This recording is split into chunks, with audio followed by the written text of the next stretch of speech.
Hello guys, welcome back to the channel. In this today's tutorial, I'm going to show you how to change screen zoom on Android phone.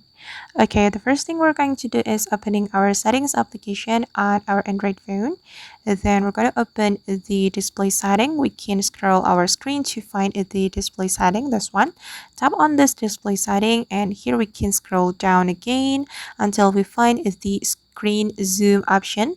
Tap on the screen zoom option and here we can change the screen zoom on our phone, and you can go right to make the items on your screen bigger or larger, and you can go left to make it smaller, and I'm going to make it smaller.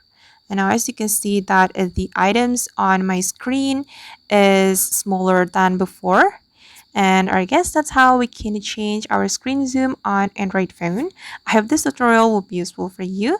Thank you so much for watching, and if you found this tutorial helpful, don't forget to hit the like button, leave your comments, and also subscribe to this channel. See you on the next video.